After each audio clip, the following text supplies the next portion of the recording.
You're watching the Cannabis Broadcasting Group here at cbgtv.com. So what are you doing? Nothing. Nothing? Why not? I'm trying to get on this Lifestyle Radio website. Sounds like a cool website. Yeah, it's alright. Oh, I might have it. You might have it. You're listening to Lifestyle Radio. The opinions expressed during this show are those of the individual participants and do not necessarily reflect the opinions of their associated organizations or Lifestyle Radio.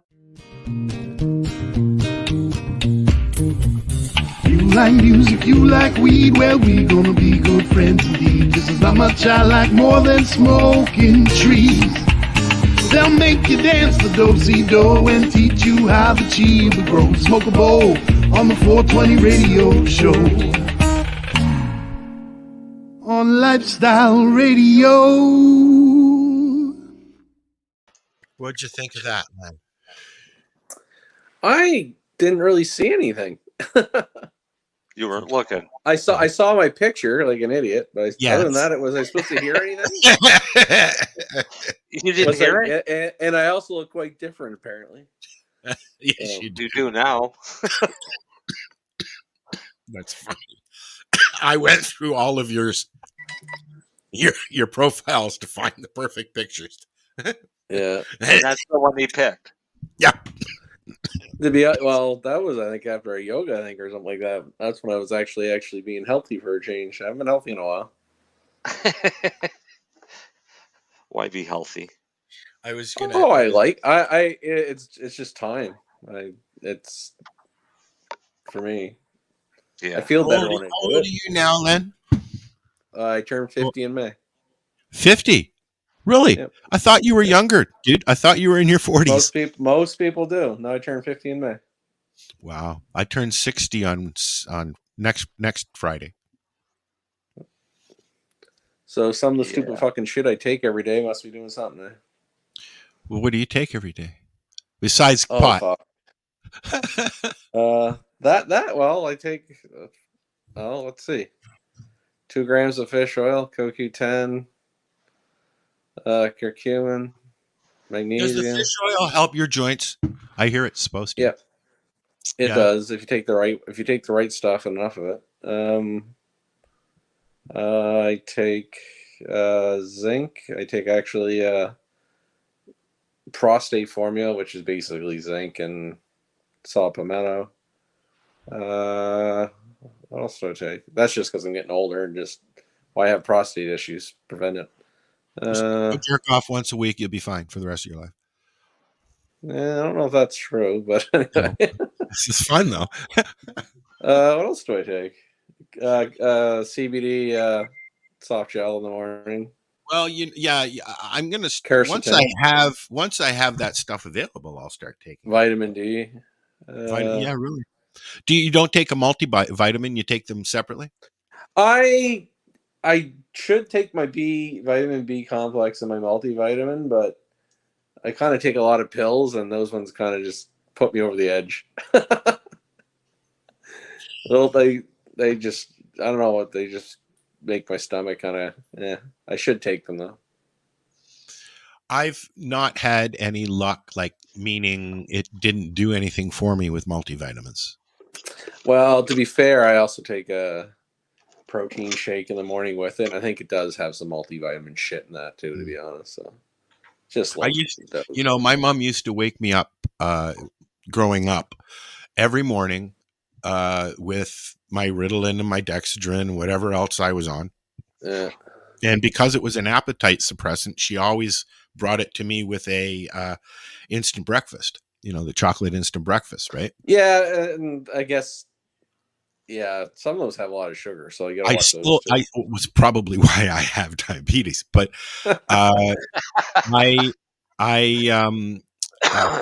it got to the point where I was not eating, because they're both appetite suppressants, right? And I wasn't eating like I was supposed to, not finishing dinner, that kind of thing. So my mom started putting a raw egg in it every morning. It's a protein. Yeah. So, yeah. You make your own protein shakes, Lennie, or are you buying them? A couple of years ago, I made my own. Oh, you mean like make my own protein powder, like my own formula? Well, no. Do you make your own protein shakes, or you go into Booster Juice every morning? Oh no, I make my own. Oh, okay. I like Booster Juice, but there's no offense. Anything with juice, it's not good for you. Tastes great, but juice is not really that good for you. Hello, Janice. It spikes your insulin, right? It's just you need, and that's why as much as I love it, it's not good for you. So that's why I avoid it. I just don't want to waste my money if it's not going to work. You know. Well, it's not going to work. To me, it's a treat. It's like a nice thing. Like we make smoothies and things. Actually, I was thinking about this the other day. The protein powders and stuff like that, where are they derived from?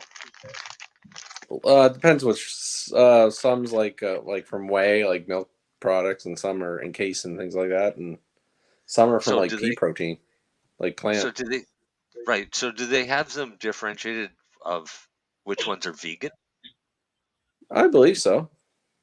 Okay. So now people that are using crickets in I've food, heard about this. Yes. do they consider that as vegan? I don't know. I don't really know too many vegans. They're not really that fun. I would have to say no. I would say no because that was joking. A living thing, right? All right. So where they're I would assume a vegan. I'm assuming a vegan does not eat crickets. If I would just make the assumption, I don't really know any vegans. Oh, I know some vegetarians. We need a vegan to chime in because my next question would be, what about the color red? Red doesn't work for me because of my ADHD. It sets me off, the red food coloring and stuff. Well, there's a lot of people who are sensitive. Red food coloring comes from a bug. Because it's actually colored by ants, or it's a little beetle. I didn't know that. I didn't know that. The color red, it comes from a little beetle. Wow. Wow. The other one. I'm not necessarily believing. Don't you have a life? What? Don't you have a life? Who, me? No. I get high and is that Al? Is that Al using a button? Yes, it's me. You again? Oh God. We gotta take diet's really weird, and it is, I think, really complex and individualized. Like the people on these like straight meat diets, some of them are doing extremely well and extremely healthy on it. Before I went on, concerns me because things like scurvy, right, which would be very possible if you're not eating at least some vegetables or forms. I tried the Atkins diet, and all I ate was egg, meat, and that was it. Really. Well, they claim if you eat some organ meat, like some liver and stuff, they claim there's enough iron and shit. Yeah, no. I love liver, and other vitamins. Liver and heart. Liver and heart are both really good. I don't like chicken liver or chicken heart. Well, I like chicken heart. Liver at all in any form. Human either. No, there's the right way to cook it and the wrong way.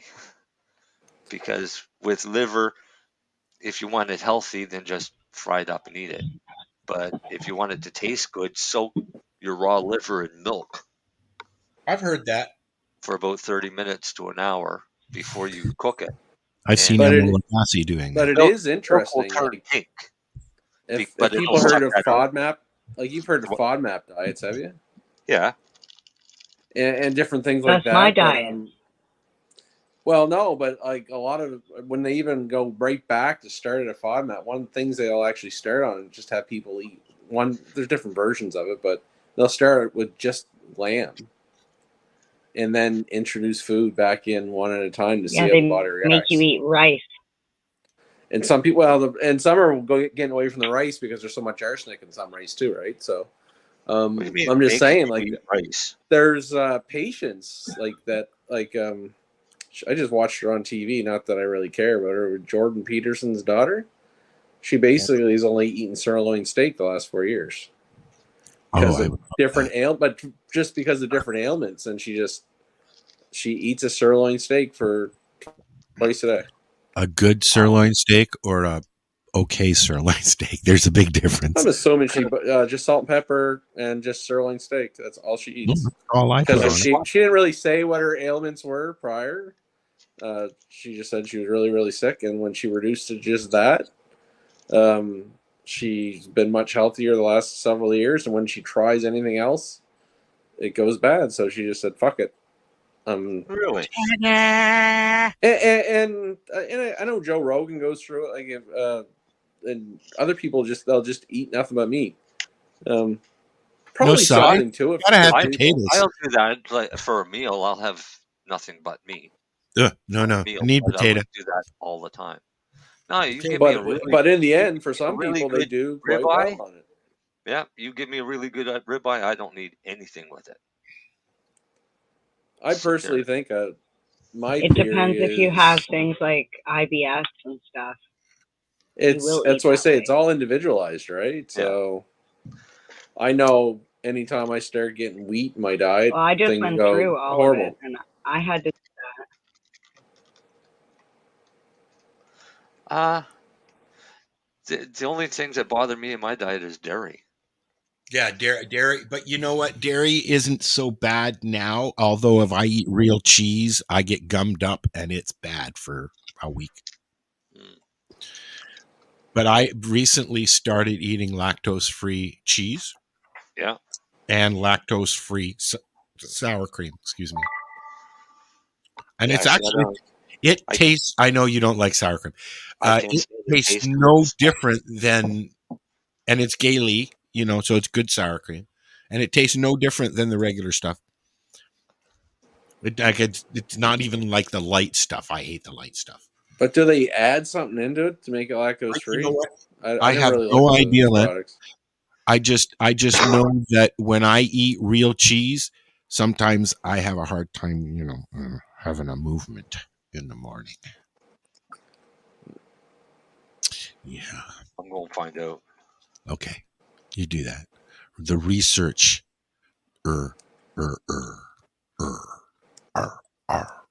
Yeah, I had to do the how do we get on this topic again? After years of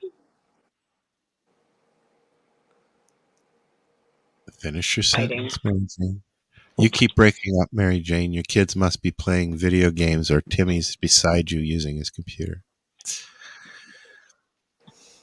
Oh, yeah, okay, that makes sense. No, I've got 13 devices hooked up to the Wi-Fi. Yeah, me too. Your body can normally break down lactose if it creates enough lactase. But if it doesn't, then you take a pill and it can. I don't want to take another pill, though. Right. So all they're doing I use digestive enzymes all the time. Lactase to the milk to make it lactose free. They're breaking it into two simple sugars.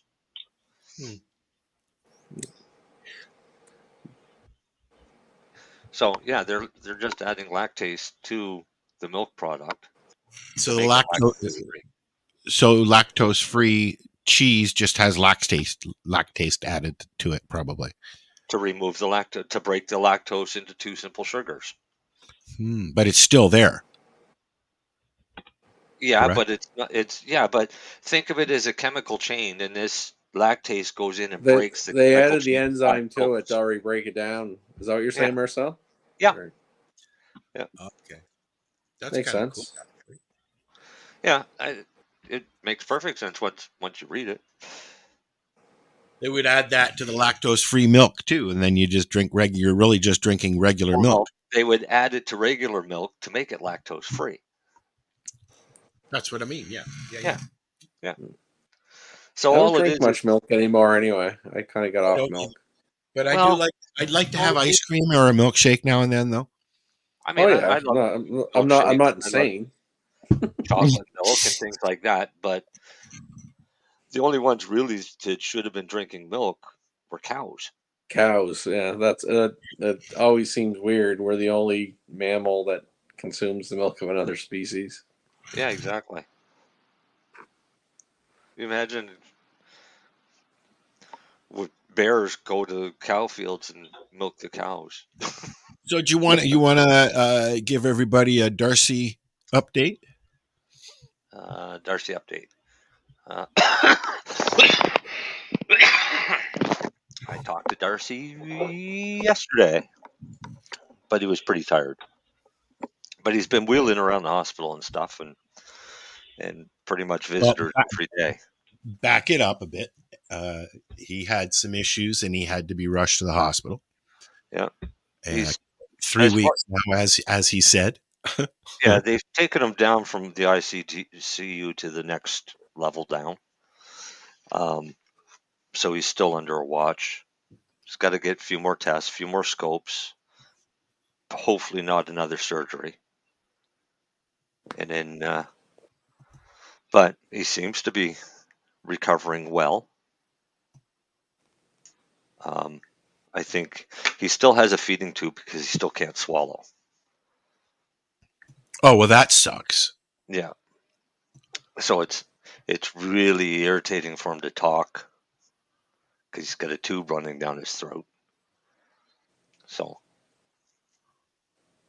I told him they should just put a hose and a tap into his stomach and pump food directly into it that way through his stomach. He's already got enough holes in it now. Well, I'm glad he's all right. Yeah, well, he's getting there. He's once he's able to eat real food and they take that tube out, he's going to improve immensely anyways. Yeah. Because you can imagine how much weight he's lost when he's only being fed muck through a tube. Hey, Len, what's a good antibiotic for an ear thingy going on? Like the polysporin eardrops? Oh, you're talking about ear drops? Yeah. Honestly, most ear infections are viral anyway, and they go away within 7 to 10 days anyway. Well, I'm hoping. I split another. But it's true. Most are viral. They'll go away usually. Like the problem with the drops are usually the infection's way more internal, and the drops can't even get to it, right? So that makes sense. Yeah, that makes sense. Got it. Not gonna hurt. It's not gonna hurt. It probably won't hurt you. But what'd you say? I said, have you got a bum ear? I've split another tooth for one, so I'm assuming that's what's going on. I've got some swelling going on, but I'm feeling numbness, not numbness, just hearing. You know, an ear infection is more pain. Yeah, that's what I mean. Like I'm thinking it's an ear infection, is what I'm thinking. An ear compounded by my tooth, or maybe started by my tooth. Or it could just be infection in your tooth that's causing enough pain that's going up to the side of your face, the nerve or the nerve in the ear. Ding, ding, ding, ding, ding. I like Marcel's answer. There you go. That's what I'm thinking too. I'm going to call my doctor and get some antibiotics. So. And then I'm a big fan of old antibiotics. Well, I mean, I gotta not if it's an infection, then I gotta knock it down before I go to the dentist, anyways, because I have split another tooth. So, yeah, dentists can prescribe antibiotics for an infected tooth as well. Yeah, they do. Yeah, but I don't have a dentist here yet. Oh, but it's better if it's a dental infection. You're better off getting your antibiotics from a dentist than you are from a doctor, because a doctor doesn't deal a lot with dental issues. Yeah, he's going to give me amoxicillin just like a dentist is. Yeah. We'll see. Yep. After 40 years, my doctor's retiring, so now I have to find a new doctor. Yeah. Pain is weird because where you feel pain might not necessarily be where it's actually injured or hurt. Exactly. Right. I put a glob of oil on it yesterday and it went away real quick. On your tooth? Yep. Yeah. Yeah. That works. Mm-hmm. It's also an antibiotic. Yep. And antifungal. just in case you got a fungus. I equate that to why I didn't get as sick as I should have when I had that little cough thing going on. Probably. Yeah.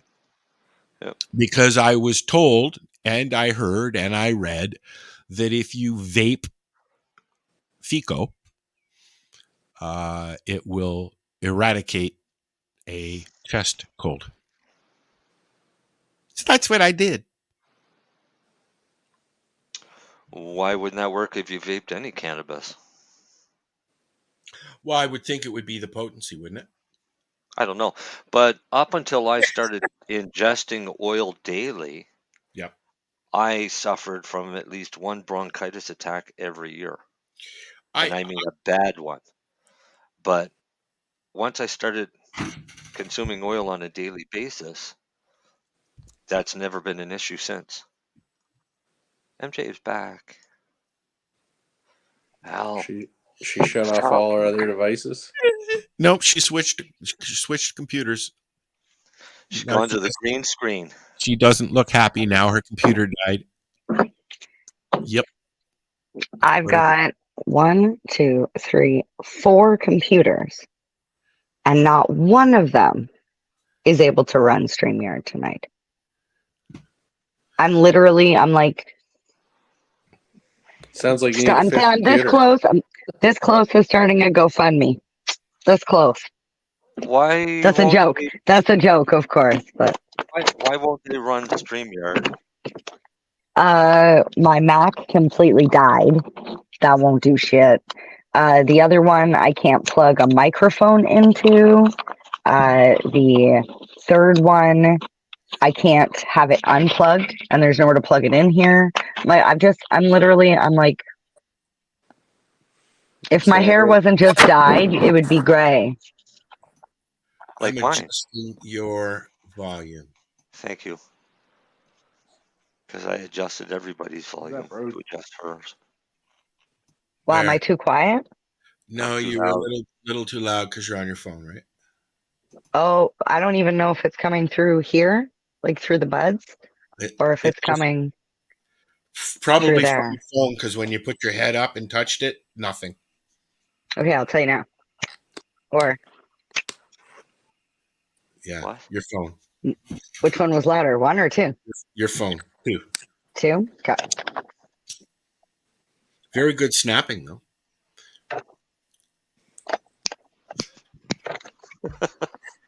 Everybody snap their fingers now, so they can do it. I don't know if I can anymore. Oh yeah, you can do it. A little bit. Pretty weak though. Oh no, that's terrible. Now how am I supposed to share the photo I wanted to share with you guys? I can't because I'm on my phone. I don't know how to do that.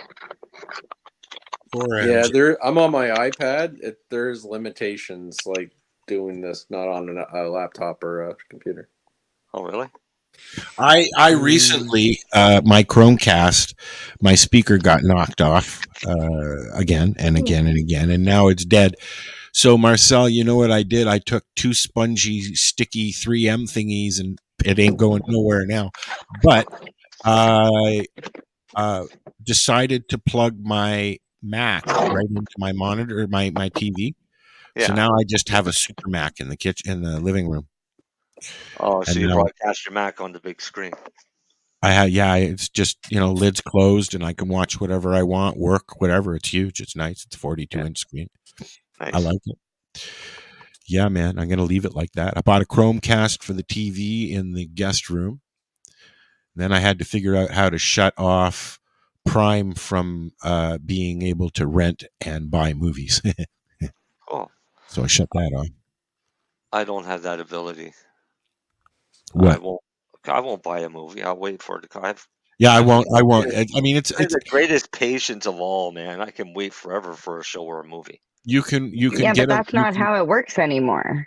I know. It's not like it used to be, where it's like, hey, this movie's in the theater, and if I wait long enough, it'll be on TV.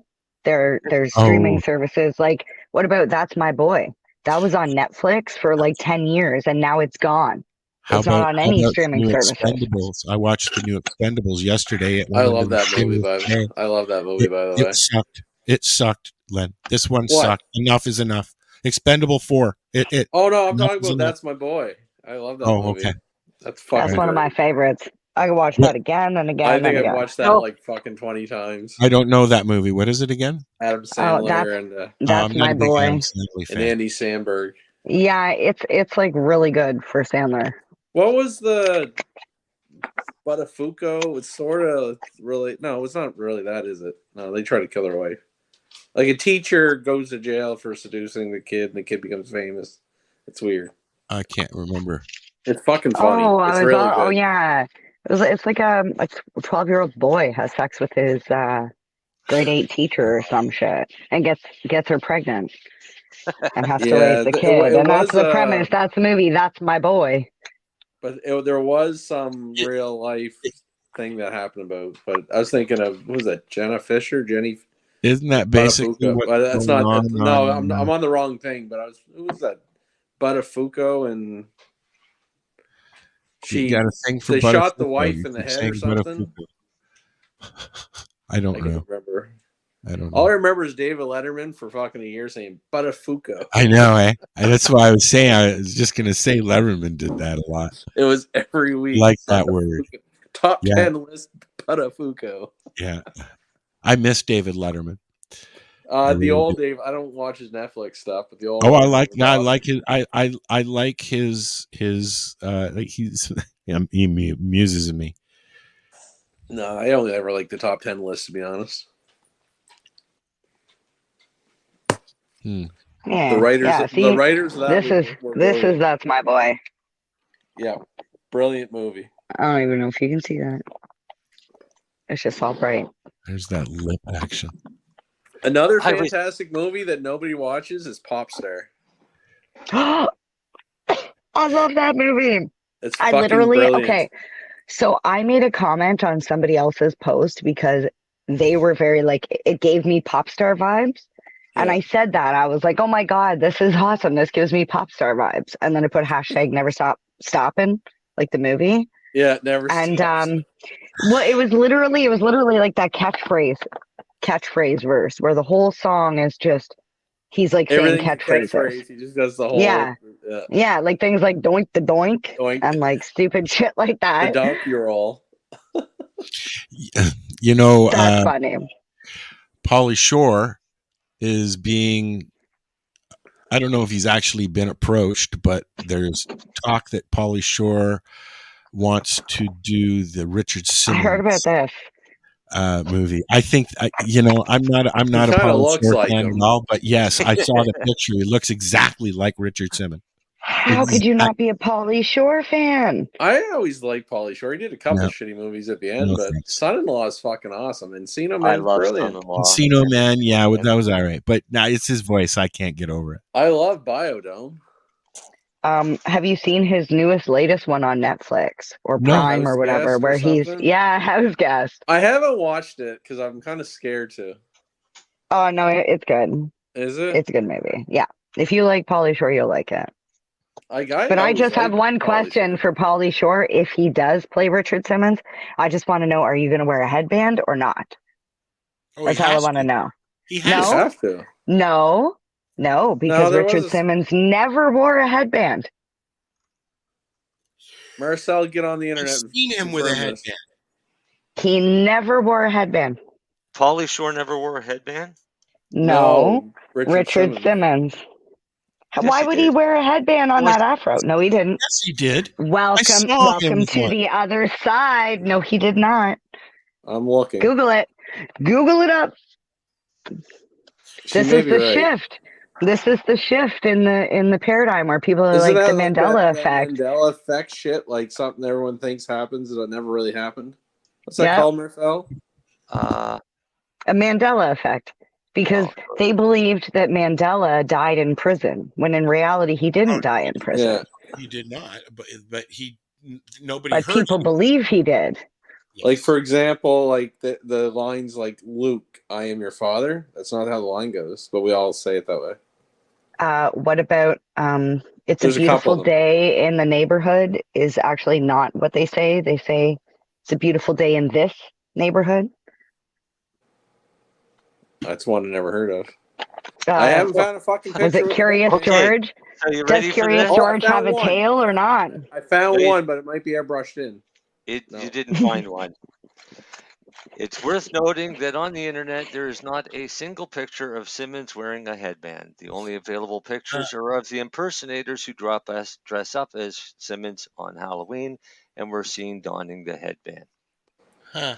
So there's a Halloween. This is a huge argument because every single Halloween costume for Richard Simmons comes with a sweatband. A headband. That's what I see. Yes. Okay, do you know why?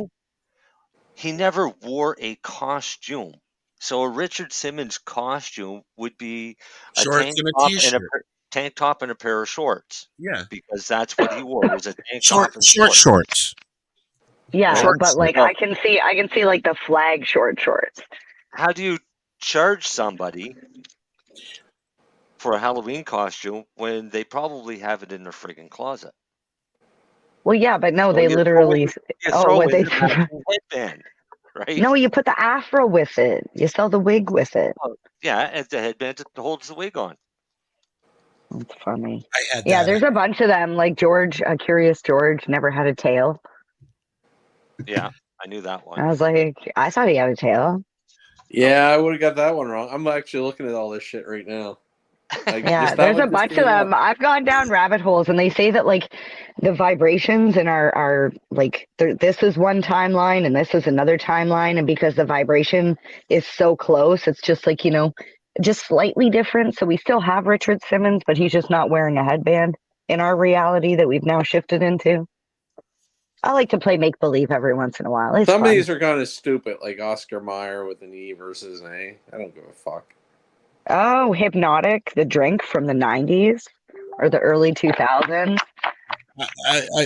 Pet rocks. I mean, people actually bought pet rocks, you know, and it was just a beach rock that was put in a box with some chopped up crepe paper or whatever. How about Looney Tunes? Maybe we should bring those back. Oh, They're how do you spell around. Looney Tunes? No. How do you spell Looney Tunes? LOONEYTUNES. Lenny, how do you spell Looney Tunes? That's how I would spell it. But it's IE. It's IE, isn't it? No, how was the logo spelled? TUNES. What are they arguing? It's like cartoons. TOON. Is it really TOONS or tune? I thought it was tunes, like music. It is tunes like music, and that's what it was meant to be. But everybody remembers the logo as tunes, as in cartoons. Well, yeah. But it was never that logo. It was always TUNES. Oh, really? What about Fruit Loops? How do you spell Fruit Loops? There's another good one. OOTS. It's OOTS. Is it? Oh. I would have went fruit, like real spelling. These are things that people argue about all the time on the internet. I would never argue. It's just kind of interesting when you really stop. Well, we're not arguing, no, but they do. Yeah, Fruit Loops is spelled with 2 O's, not UI. Yes. Mm-hmm. My favorite is the Britney Spears one. The one where she wears the one-piece bodysuit. Everybody remembers her with that like microphone thing in the video, and you can watch a million of, like, you can go find the videos. She's never wearing the microphone. The only time she ever wears the microphone is on stage. So I'm convinced that people just have seen her on stage so much that they just assume that that's what it was, because that's what we remember. But how much can you really trust your memory?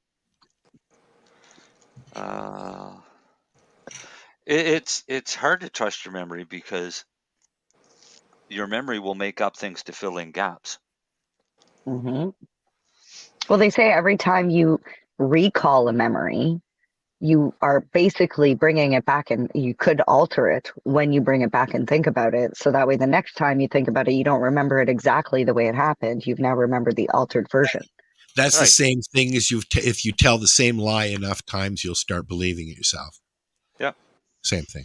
Well, I actually tried that theory with an instance that I had with my mother growing up, that it was like very traumatic. You were lying to her all the time? No. It was like an abusive situation, and I wanted to change the narrative. So I just read. I ended up adding like Nerf guns and all kinds of like crazy things to my memory. So I'm like, I don't even remember what happened that day anymore. This one I would have totally got wrong. The What is it? Snow White, like mirror on the wall. How's it go? Oh, I heard this one. I didn't know this one. Mirror on the wall. Do you guys agree with that? Mm-hmm. Yeah. Apparently, it's magic mirror on the wall. Yeah, magic mirror on the wall. Is it magic mirror on the wall? That okay. So why did they make a movie called Mirror and not Magic Mirror? Because they fucked up, apparently. Because the timeline shifted. No, they thought it was Mirror too. But it's just crazy. But like, I just read the Star Wars one. It says, "No, I am your father." There is no Luke. I am your father. Yeah, I know. Everybody says that's to me the most famous one. Probably because I'm a. Everybody's looking at each other. I'm happy now. Jeez Louise. Oh, I'm gonna mess it up. This shit's fun.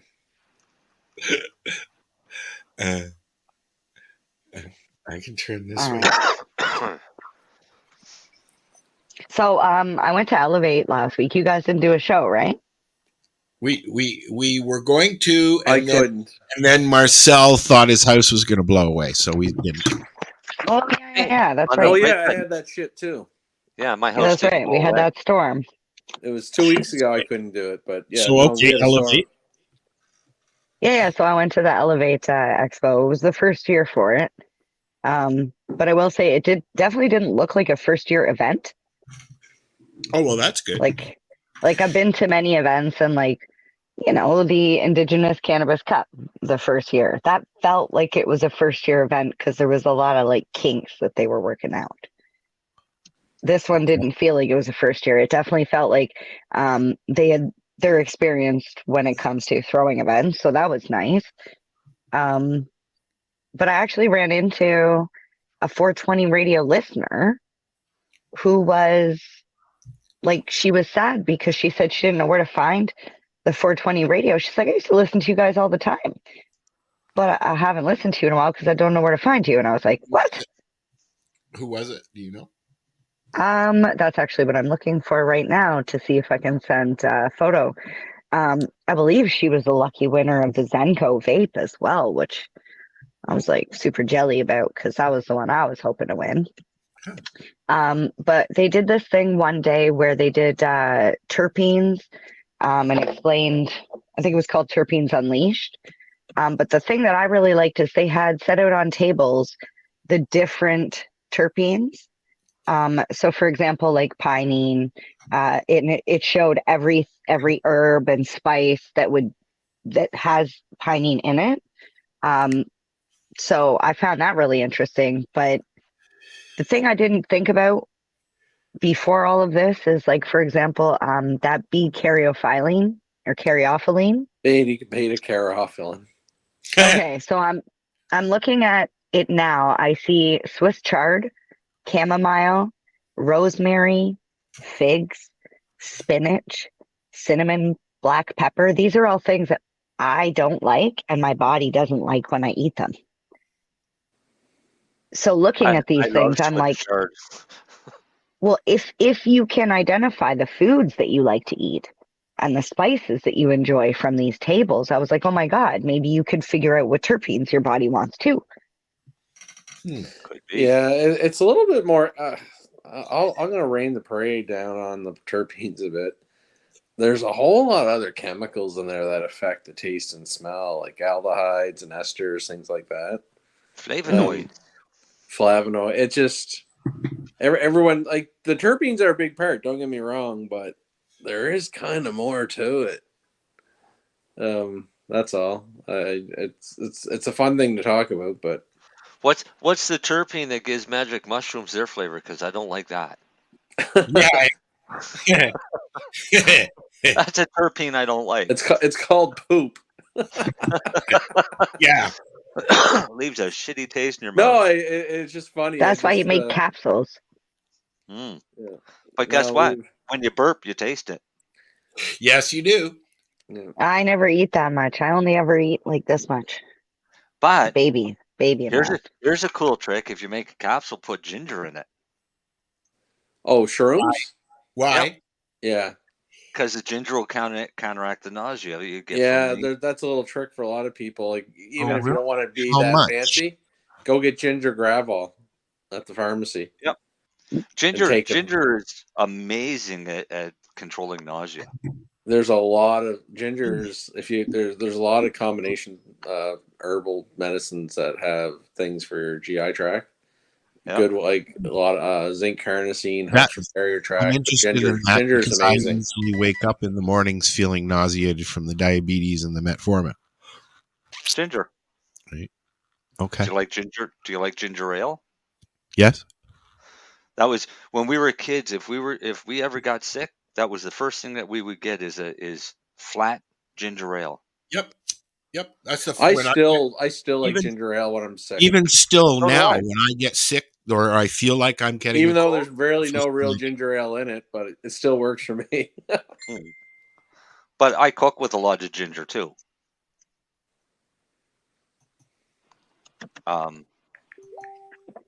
We actually use a lot of ginger in a lot of the food that we make. But I'll tell you one thing back to, sorry not to go interrupt Jared, I apologize, but back to Mary Jane's comment about, like, it's rare to find a a cannabis that doesn't have high beta carotene. It's so high in so many ones. Oh, yeah. I don't know who that is, Mary Jane. It's high in everything. Me either, but she gave me a really awesome compliment.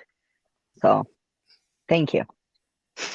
And I also sent a couple of the tables too. So if you wanted to show those, or at least you guys wanted to look at it, that's what they did for the I can bring it up. Yep.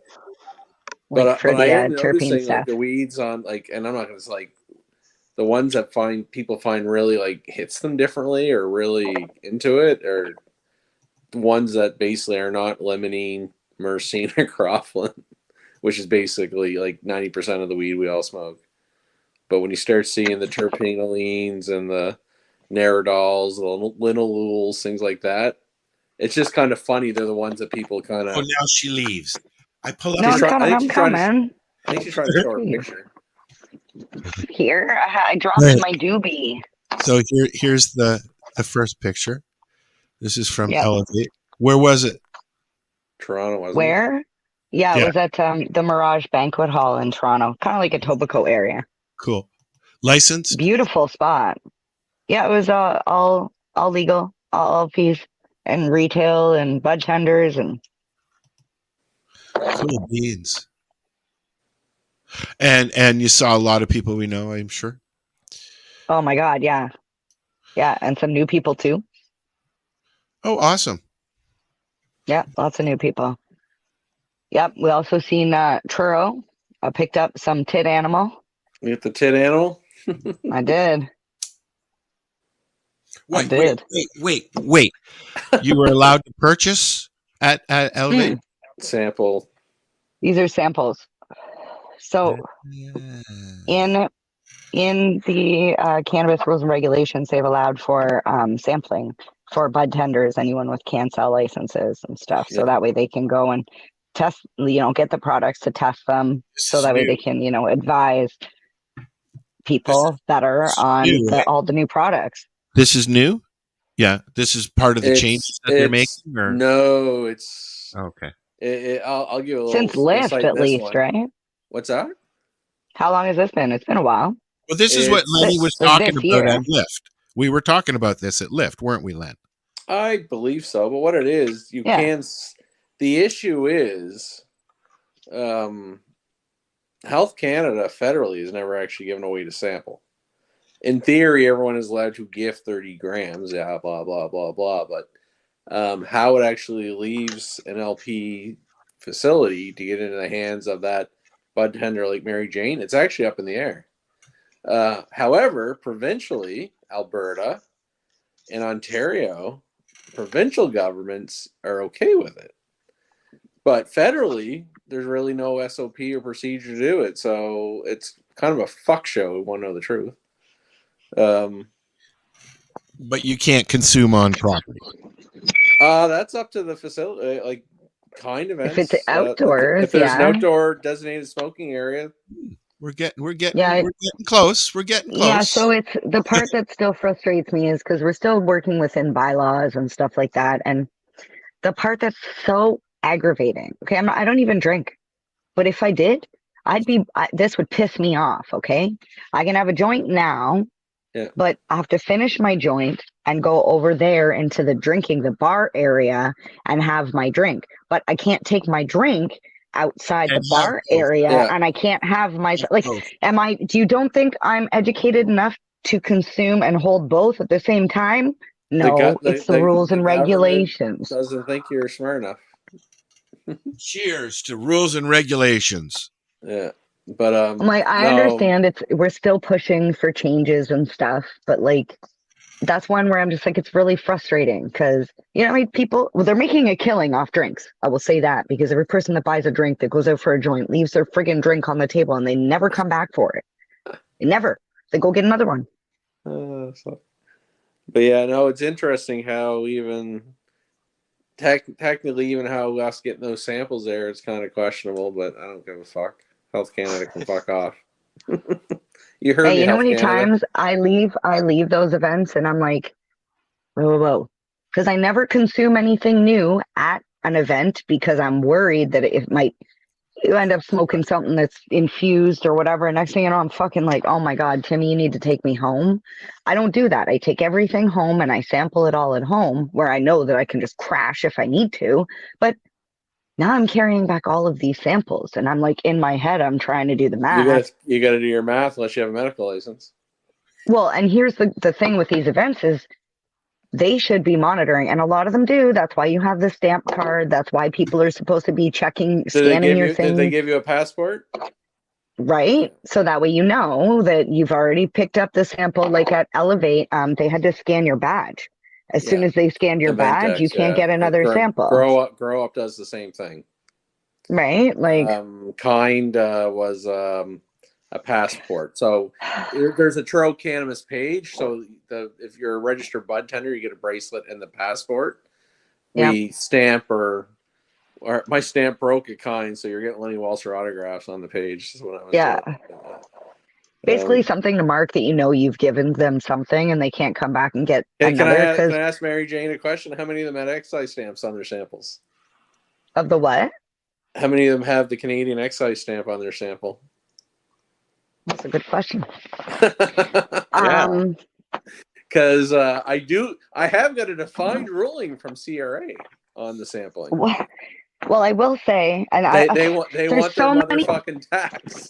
There's so many things that we need to change with these things. Like you were saying, yes, we get a passport and we get but you have to then also educate every single person at your booth what you're supposed to do when a bud tender comes up and says, hey, I'd like a sample. There were booths that I went to hand them my card and they're like, what am I supposed to do with this? And I'm like, you're supposed to stamp it. And they're like, I haven't been stamping anything. Were we supposed to do that? Well, and they're looking around and I'm like, and then you get to another booth. You don't, to be fair, no, it wasn't Elevate. It wasn't Elevate. The sending and not educating their staff. Well, and that's where I was getting to as well. Like, when we were playing with another team, like this is, I'll tell you, this one was at Kind. The other one that I was talking about was not at Kind either. Yeah. But when we were at Kind, we were playing spike ball with these two guys, and they're all in teapot gear and whatever. We find out they don't even work for teapot. They just are there helping as like promotional. Cause I get it. Like you need extra hands, and their job is literally just playing spike ball. They don't need to talk about the product. They don't need to know anything about it. They're just there like to bring the fun. Marco did that at Treating Yourself. With what he did was he had a whole bunch of people from the community man the volcano booths or the tables, and they all wore volcano gear and stuff because volcano gave them gear. That's all it is. Wait, which one is it? Is it this one or this one? Holy! What's that? There should be a stamp right over top of it. Or you mean see that this little thing? lovely thing from True Cannabis? compliant, motherfuckers. Let's see. Oh, I don't see any on this one. That one. Do you know what gets me? At least this is a package, okay? Package. Maybe they don't have that thing on you it, have some but people like, not in a package? Ooh, even worse.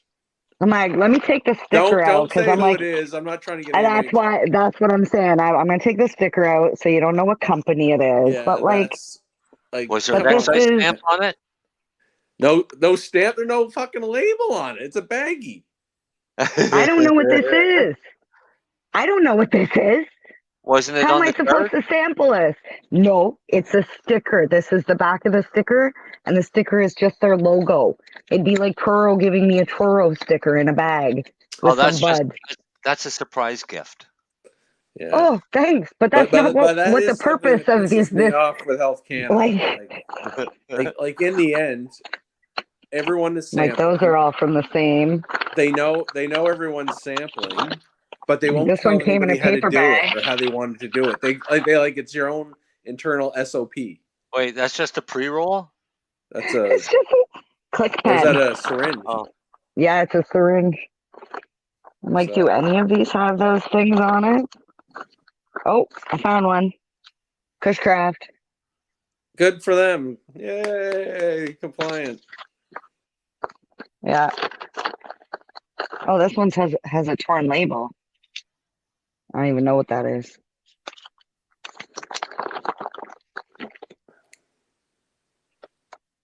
It's a big basket, though. I'm excited for this one. Some lotion.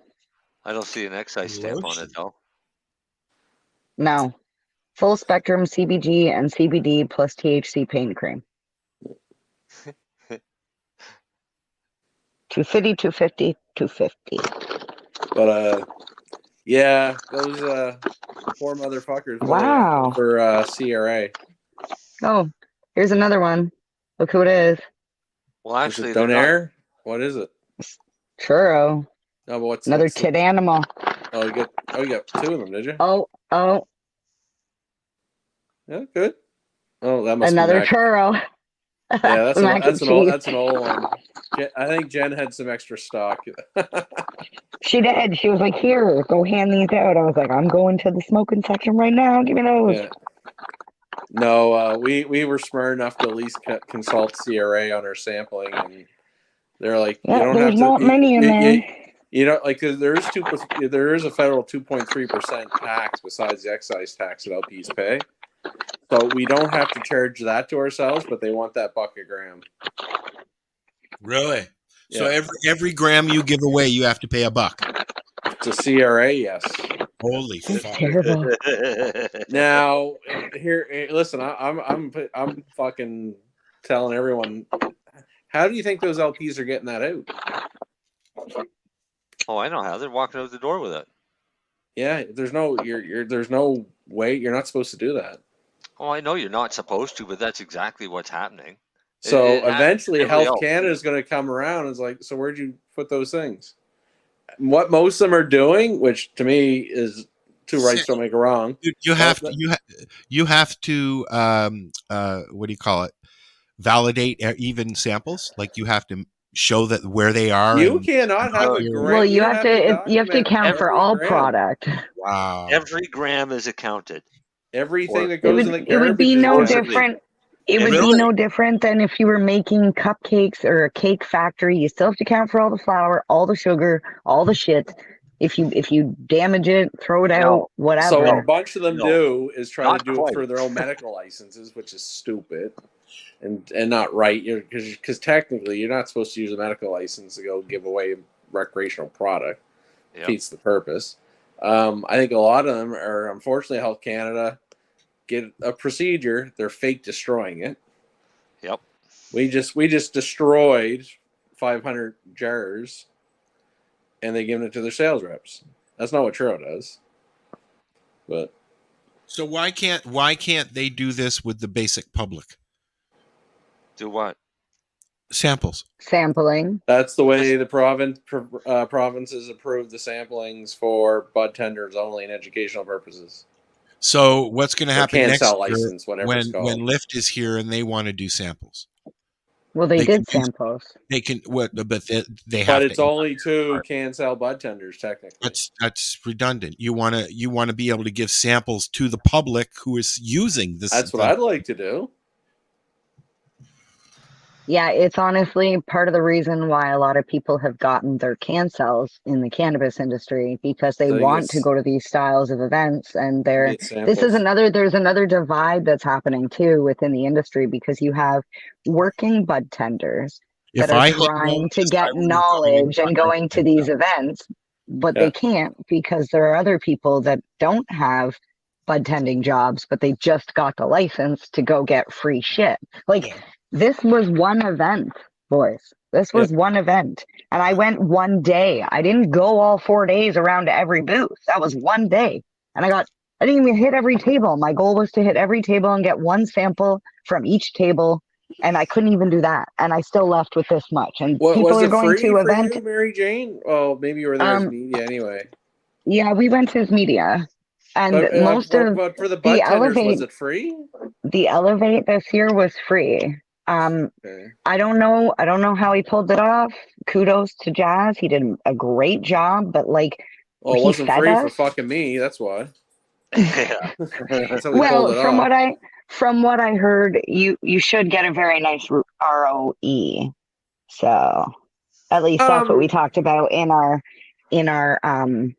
discussions through the podcast, is that he built a model where he'll end up ROI. That way he'll be able to purchase product for his store from your store or from your thing or whatever. So oh no, it's part of doing. I wasn't shitting on Jazz. His name's Jazz, right? Yeah, on Jazz. But I will I'm just saying, we had coffee, tea. But I never met him. I've never met him. Well, actually, that's a lie. I met him at Kind. That's a lie. I did meet Jazz. That's false. Yeah, it was a very well put together event, and yes. I could see. I don't know if maybe he did it free this year just because it was the first year and to get traffic in the door, but and maybe next year it won't be free. He makes his money off the way to make the money. It is off the LPs or whatever brands that sell it. And for me as a LP, obviously you would like the bud tenders to try your product, and hopefully they like it and hopefully they recommend it. That's the kind of point. I would rather I think that LP Al should was saying, I would like to actually start servicing the public. Mm-hmm. Well, yeah, that's what I mean. And you're going to have to start pushing that, buddy. Come on, you can do it, Len. Oh, I've been pushing for 2 years. Well, that's basically what I do. I'm not sure when he's pushing much longer, to be honest. Let's let people know that. Well, Lenny, that's basically what I do with a lot of my samples, because in some of the doob tubes, there's 2 samples in there, 2 joints. I'd smoke one and I gift it to a friend, whether they're a bud tender or they're just an average consumer, so that way they get to try all this stuff too.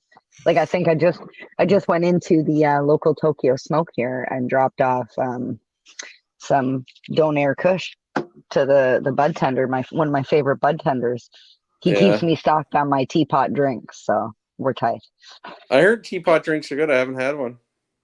It's the only place here in my city in Belleville where I can get the drink I want, so that's the only one that'll carry it. I just heard about the brand. That's the ones that are from Maine, aren't they, or Massachusetts, aren't they?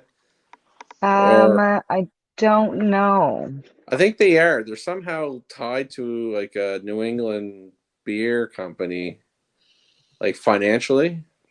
I heard they're a really good brand. I think that's the people who owns Twisted Tea. The people who make Twisted Tea. Is that who it is? Yeah, I think that's. I heard they're pretty. Yeah, it's a big beer company. That's. But I know is it the Boston Beer Company? Yes, I believe that's it. Okay, so I will say I've tried all 3 of their beverages. The original iced tea. Okay, I'll start at the beginning. The reason why I like all of that brand is because it's non-carbonated. And I have yet to find a drink that's cannabis infused that is non-carbonated. I'm like, if anybody has them out there, you have suggestions, please give them to me, because like I'm I'm always looking for new ones. Al's been getting syrup from Tim Barnhart at Legacy 420, and he makes his own drinks. Okay, because I know Tim was doing iced tea, and he was doing carbonated drinks, but I found his stuff was very distillate-y. You can get like just the syrup, so you can make it whatever you want to make it into. Yeah, my fear is that it's still distillate, though. Yes, I get that. You know how I don't like anything distillate. I don't. Yeah, the best one I've had so far, and I haven't had this tea party one, and I can't remember, to be honest. I don't think it was carbonated, Mary Jane. Is it Senorita? It was basically a margarita, but it was made with cannabis. I'm a margarita whore. I'll be honest. It's my favorite alcohol drink on the planet. Like, I love margaritas. It was so fucking good, and they have a mango one as well. Ew, spicy lime. They call it spicy lime. Terrible. No, they call it spicy lime guave, but it's a margarita. They're not allowed to call it a margarita because of the Cannabis Act. What does margarita taste like? It's tequila and lime. Lime and tequila and salt. Ew. You've never had a margarita? No. What? Wow. I don't drink. Wow. The last time I drank was like 7 years ago. Yeah. I used to love tequila until I got alcohol poisoning off it. Yeah, but it is. But the mango one, they make a mango one as well. Phenomenal. They were both excellent. I don't believe they had carbonation. So since we're not allowed to play music anymore on our breaks, I'm going to start playing. Nope. I'm going to start playing videos that I find that are informational. This one's called The Magic Behind Mushrooms, The Untold Story of Psilocybin. Enjoy. I did. It's actually really good. So we're going to watch this. We'll be back in 15 minutes or so. This is the 420 radio show, and we'll be right back. CBG TV is the way to broadcast your message to an audience looking for your products or services. Affordable advertising, personalized campaigns, special promos, event attendance, and more. Talk to someone today, in person or by email. Find us online at www.cbgtv.com. Or you can send an email to admin@cbgtv.com. Additionally, if your phone scans QR codes, scan this one to learn more. I recommend a healthy dose of psilocybin mushrooms. And I'm glad they're against the law. You know what happened when I took them? I lay in a field of green grass for 4 hours going, my God, I love everything.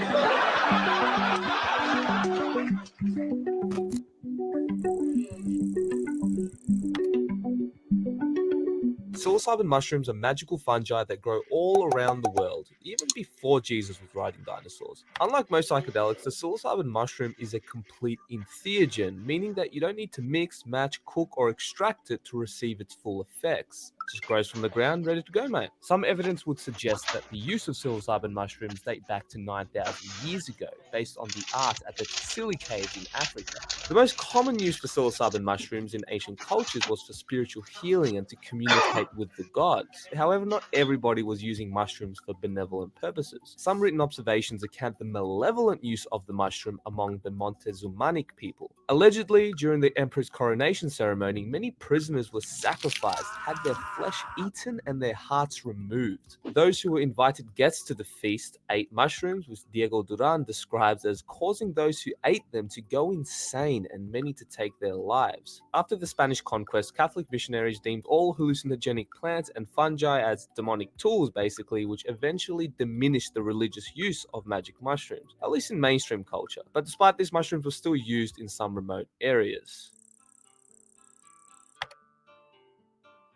Psilocybin mushrooms were later rediscovered in the West in the late 1950s by mycologist Gordon Wasson. He participated in a mushroom ceremony with Maria Sabina, a Mexican shaman who first introduced magic mushrooms, also known as the children, to the modern world. So basically, if it wasn't for her, we probably wouldn't know about shrooms today. So Wasson then collected the spores of the mushroom, took them to Paris, which was later cultivated in Europe, and its primary ingredient, psilocybin, was isolated in the laboratory by Swiss chemist Albert Hofmann in 1958, and the rest is history.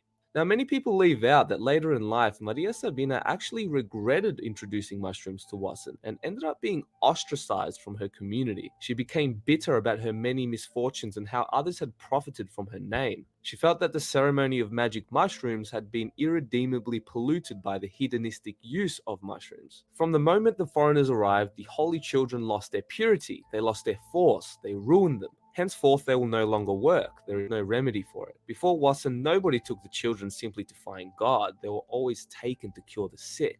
In 1957, Wasson wrote the famous Life magazine article, Seeking the Magic Mushroom, which ended up inspiring psychedelic advocate Timothy Leary, who funded the Harvard Psilocybin Project with Richard Albert, now known as Ram Dass, promoting the psychological and religious study of psilocybin and other psychedelic drugs. For those who don't know, Leary was one of the most infamous leaders of the hippie counterculture movement, which the government revolted against with the war on drugs and eventually banned any further research on psychedelic drugs, making them highly illegal substances. There is nothing smart, there is nothing grown up or sophisticated in taking an LSD trip at all. They're just being complete fools. Anyone that would engage in this or indulge in this is just a plain fool. Psilocybin and psilocin are now listed as Schedule 1 drugs under the United Nations 1971 Convention on Psychotropic Substances. Schedule 1 drugs are defined as substances with a high potential for abuse or have no recognized medical uses. After a 40-year hiatus on psychedelic research, there has since been a psychedelic renaissance in the scientific community and mainstream culture. Something's going on. The culture is ready to have this conversation. I really think we're in an inflection point right now, and I didn't see it coming. Nowadays, psychedelics such as psilocybin mushrooms have been recognized by the medical community as a legitimate medicine that can have profound effects when used in the right context, particularly for treating mental illness. And this can sound absolutely insane when you first hear this. It's like, yeah, all right, mate, I'm sure taking drugs is going to help me with my mental health. Bloody hippies. But if you take a closer look at the research, you'll quickly discover that there's actually something to this. It's not just idiots like me making silly claims. There are actual legitimate scientists from respected institutions such as the Johns Hopkins University, MAPS, and Imperial College London that have conducted studies suggesting that psychedelics such as psilocybin, ayahuasca, and ibogaine can significantly help with mental illness, drug addiction, and even existential dread, among others. And the results are looking very promising. Unlike other classes of drugs such as alcohol, caffeine, heroin, or crystal meth, psilocybin mushrooms work very differently. For example, when you consume alcohol or nicotine, you know exactly what you're in for, since these drugs have a very specific mechanism. But psychedelics like psilocybin have a non-specific amplifying effect on human consciousness, which results in vastly different experiences from person to person. Sometimes life-transformative mystical experiences, and other times a complete psychotic breakdown. But as Joseph Campbell once said, the psychotic drowns in the same waters in which the mystic swims with delight. And this is exactly why set and setting is so crucial for these type of experiences, and why these tools are not for everybody. Jung told people, he talked about mescaline and LSD in the context of Huxley's introduction of those substances into the Western world. The first thing he said is, beware of unearned wisdom. It's like, yeah, man, that's great. And he also said, you have to be very careful about entering the realm of the gods, because you end up with a responsibility that might be more crushing than you can tolerate. I've never read anyone who wrote wiser words about the dangers of psychedelic use than that, because he didn't say, well, none of this is real. He said, it's more real than you want it to be. And so watch the hell out. When ingested, psilocybin, the active ingredient in magic mushrooms, quickly metabolizes into psilocin, which acts as a 5-HT, 2A, 2C, and 1A agonist. Now, in English, this means that psilocybin attaches to our serotonin receptors, similar to a key fitting a lock. Serotonin, which is primarily found in the body's stomach and intestines, is the chemical responsible for regulating mood, visuals, decision-making, sleep, and digestion. Physically speaking, psilocybin mushrooms are virtually non-toxic and anti-addictive. In other words, it's almost impossible to physically die from consuming mushrooms and to develop a physical dependence. I mean, it's not very often you hear of a shroom addict. Got to see those fractals, man. However, psychologically, this is another story. But at the end of the day, this really comes down to the individual's mental state and the environment one trips in. The mushroom experience is notorious for giving you access to the unconscious, which of course results in different experiences since everyone has a unique mind. Maybe this is why quote-unquote bad trips can be so terrifying, because they can show you repressed aspects of your psyche, which can be quite uncomfortable, especially if you've been running away from your shadow your whole life. And this is why building the foundation of your mind is of utmost importance. Similar to most psychedelics, mushrooms are a perfect example of extreme polarity within the human experience, especially at high doses. In fact, many times a mushroom trip can either take you to heaven or hell, sometimes both within the same trip. However, I do want to distinguish a bad trip from a challenging trip. A challenging trip, which may be perceived as horrific at the time, can actually produce long-term benefits when integrated, whereas a bad trip can cause severe psychological damage, which may not be super common, but it definitely does happen, which needs to be acknowledged. We can't always pull a Leary and blindly worship the mushroom gods. We must stay critical and see things as they are. I mean, let's not forget that it's this sort of reckless behavior that fueled the prohibition of psychedelics in the first place. In the best case scenario, psilocybin has helped people with clinical depression, cluster headaches, bipolar syndrome, OCD, nicotine addiction, and even existential despair, which in some cases results in literally saving lives. Now, in the worst case scenarios, mushrooms can do quite the opposite and actually trigger PTSD, depression, and existential despair. Some people have developed full-blown psychosis, which they never recovered from, and others have even taken their own life. Psychedelics are no joke. And remember that we are just at the infancy stage of psychedelic research. There's still a lot that we don't know. But what we can say is that psychedelics are incomprehensibly strange and ineffable. I believe that there's a transcendent ethic. And I do believe that it touches on the metaphysical. I believe that people experience that because people are perfectly capable of having unutterably profound religious experiences. And the naturalistic materialists don't know what the hell to do with that. They have no idea what to do with that fact. Say, well, it's delusional. It's like, well, hang on a sec. People who have those experiences appear to be more successful and healthier. It's like, so exactly in what manner is that delusional? One of the most famous psilocybin studies was conducted in the Johns Hopkins University, which found that psilocybin can occasion a mystical experience. In this study, 2/3 of the participants reported that the psilocybin session was among the top 5 most spiritually significant experiences of their life. And mind you, this is up there with the birth of their first child and the death of a parent. 1/3 of them even ranked it at the very top. And this is unprecedented in the psychiatric field. And I spent a lot of time talking to patients, many of whom were dying, about how this single high-dose psilocybin experience, a guided psilocybin experience, the image people have is popping some mushrooms in your mouth and maybe going to a concert or going to the beach, but this is a very controlled internal experience, completely reset these people's attitude toward death and allowed them to die with equanimity. It was one of the most effective psychiatric interventions that these psychiatrists had ever seen. Now, of course, we must note that all of these studies carefully screen their patients and make sure it's in a very controlled environment with professional practitioners that help the participants before, during, and after their psilocybin experience, which isn't exactly how most people trip on mushrooms in the real world.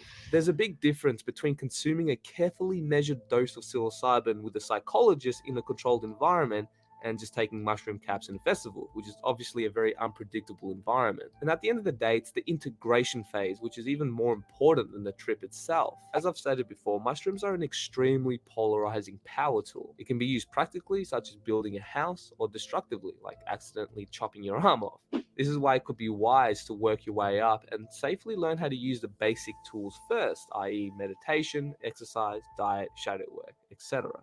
The scientific research behind psilocybin is looking very promising, especially because it's unlike any class of compounds on Earth. And just like any profound technology, it has the potential to be used towards the good of mankind, particularly in the mental health scene, if used responsibly, of course. More people are anxious, depressed, and committing suicide more than ever before in recorded history. So obviously something needs to change here. Perhaps we can consider opening up therapeutic centers with professional guides that administer psychedelics for those who wish to safely consume them. But we must also stay super vigilant when approaching these powerful tools which demand respect. They may be all fun and games in the lower doses, but if you use mushrooms irresponsibly, they may not be such a fun guy. Psilocybin has the potential to help you step outside yourself and observe life from a different perspective. And I don't think I'm just speaking for myself when I say that these life-transforming trips can result in gaining compassion, insight, and self-knowledge that we as a human race so desperately need during these turbulent times. And the most mind-boggling thing about psilocybin is that you only really need to do it once or twice in your lifetime, and it can really stay with you for the rest of your life. Now, of course, I'm not saying go out to your local forest and munch on these mushrooms. If you're not prepared and go overboard with these drugs, you can really mess yourself up and lose grip of reality and develop solipsism and derealization and things like this. However, with the responsible use of psilocybin, these compounds can transform not only the mental health scene, but how we view consciousness altogether.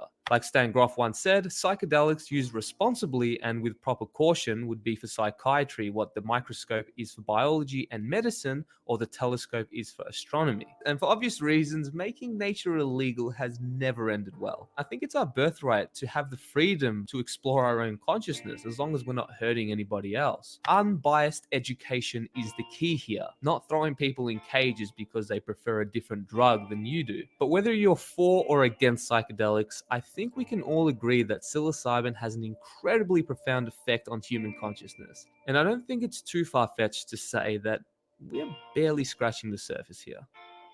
I don't think there is much doubt about it for you and me, for many of us, that at least psychedelic chemicals, not all drugs, but psychedelic chemicals, have a capacity to cut through places where you are attached and clinging, to set them aside and show you a possibility. The problem is that they don't allow you to become the possibility, they only show you the possibility. Then after a few hours, you lose the view of the possibility and you have it only as a memory. I would be a hypocrite if I knocked drugs. At the same moment, let me point out that it is not a full diet. And once you know the possibility, you might as well get on with it. Getting on with it means cleaning out the places that you have the attachments, not overriding them. And what chemicals do is they override them. And finally, you get so greedy to be done that you just start to want to deal with your shit rather than pushing it under the rug all the time. And at that point, you start to not try to get high, but work with your lows. And then drugs lose their savor or their pull. For some people, they could be useful, but I don't believe that for anybody that's able to sit in this room and know what I'm talking about, they are any longer necessary. What's going on, everybody? It's Adam here.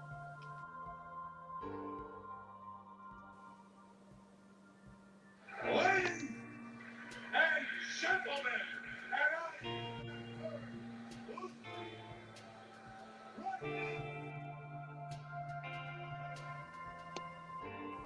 Hey, this is Cheech. And this is Chong. And you're listening to Lifestyle Radio. What is it? Lifestyle Radio. Say it one more time. 420 Radio? Woo!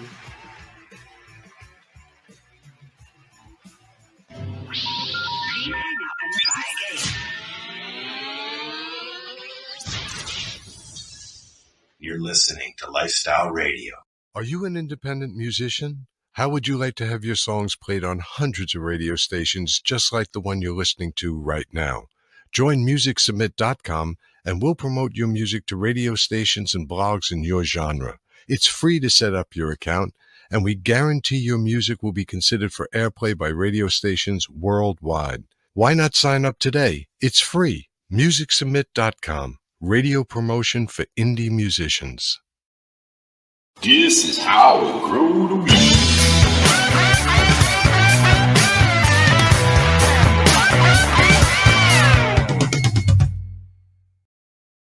That's the next one I gotta do. Dun dun dun. Hey, where'd she go? She was just right here and she left. So was he. He just didn't He left his chair. Oh no, he just moved his camera. He just turned around. Yeah. I was watching YouTube. At the stage. And she's back. You were watching YouTube. You were watching that video? Did you watch it, Marcel? Yeah, I've seen it before. It's a good one. It's actually really good. Oh no, I watched it before. I've seen it. I just that's why I just I went and got a drink and just figured, let me check out YouTube for a bit. And some guy had a 4K thing of Cape Breton Island, so I just started looking at it. Which I don't know why. It's like I've been there many a time, so I don't know what the fuck why. So no, you said 15 minutes, and I was like, yes, bathroom. The only interesting thing, I think they were from Quebec, and I was like, so we're going through the town of Baddock. Baddock.